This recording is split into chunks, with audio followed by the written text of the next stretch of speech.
Hey there, and welcome. Have you ever stared at a word problem in a math textbook and just felt your brain totally short-circuit?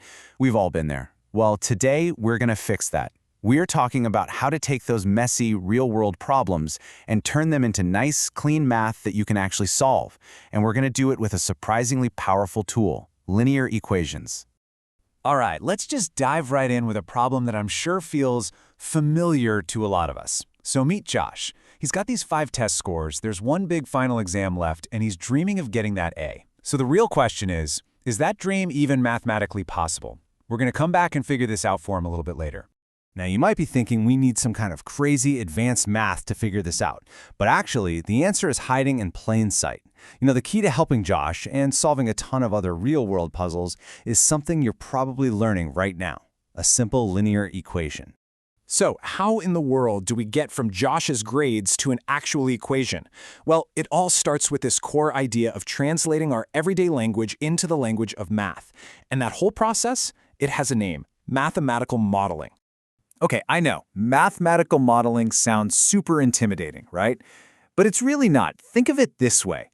It's just the art of being a translator. You're taking a story, like Josh's grade situation, or trying to rent a car, and you're translating it into a math problem with variables and, that all-important equal sign. And a huge part of modeling, especially when money's involved, comes down to these two ideas: fixed costs and variable costs. A fixed cost is just what it sounds like. It's locked in. It's that $50 daily fee for the car. The variable cost, though, that changes. It's the 10 cents for every single mile you drive. If you can spot these two parts, you are already halfway to building an equation for almost any budget. The hardest part of any problem is usually just starting.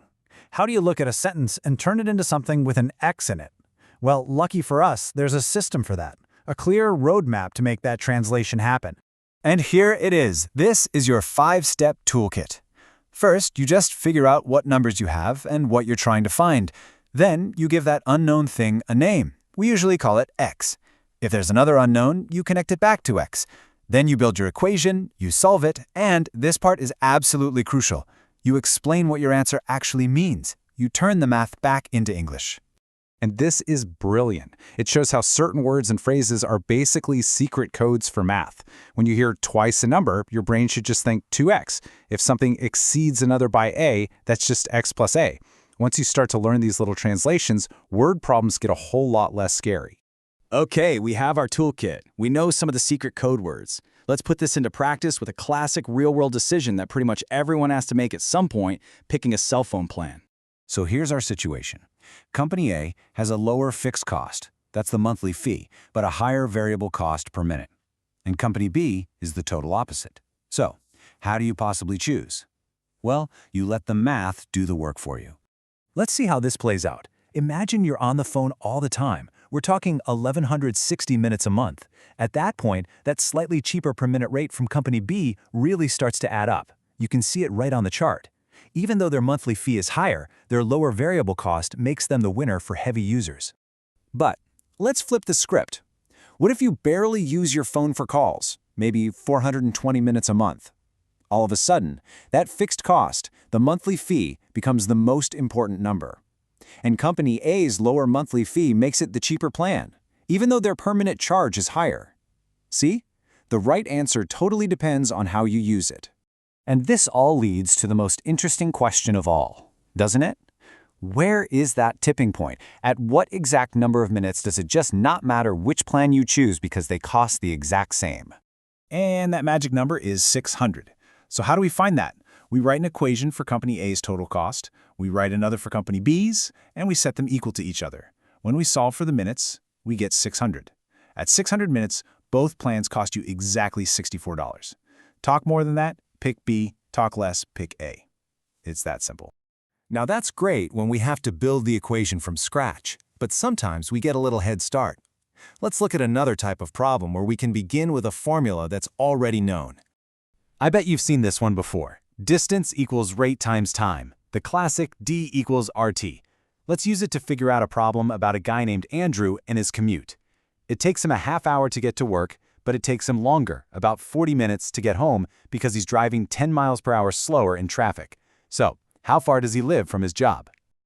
Okay, I'm telling you, for these kinds of problems, a table is your best friend. It is the best way to get organized. We just lay out everything we know. The distance, d, is the same both ways. The rate to work we'll call r, so the rate home has to be r minus 10. Now that the table is all set up, we have two different d equals rt equations, and since d is the same in both, we can just set the two sides equal to each other and solve for r. And this same logic works all over the place, even in geometry. Let's say we have this patio. We know its perimeter is 54 feet, and we know the length is 3 feet more than the width. Well, we have a formula for perimeter, right? P equals 2L plus 2W. But since we know L is just W plus 3, we can substitute that right into the formula. And boom, we get one equation with just one variable, W. Solve that, you find the width is 12 feet, which means the length has to be 15. Done. So, we've looked at all these different situations, we've used our toolkit. I think it's time. Let's go back and solve that very first problem we looked at. Remember Josh and his dream of getting an A in his class? Let's finally figure out if it's possible. We're just going to walk through our 5 steps. Okay, step 1, what do we know? We have his 5 scores, we know there will be a total of 6 tests, and we know he wants an average of 90. What's the unknown? The final exam score. Let's call it X. Steps 2 and 3, done. Step 4, the equation. Well, an average is just the sum of the scores divided by how many there are. So we add up his 5 scores plus X, divide the whole thing by 6, and it has to equal 90. Now for step 5, we solve. His first 5 scores add up to 437. So 437 plus X must equal 540. And that means X has to be 103. Josh needs to get 103 on a test that's only worth 100 points. So, unfortunately, it's mathematically impossible for him to get an A. It's a tough break for Josh, but now he knows for sure. And that right there is the real power of this whole process. It doesn't matter if you're talking about grades, your cell phone plans, or your commute. That 5-step process we used gives you a clear path from confusion to an actual concrete answer. So the next time you're trying to figure something out to make a decision, don't just guess. Take a step back and ask yourself this.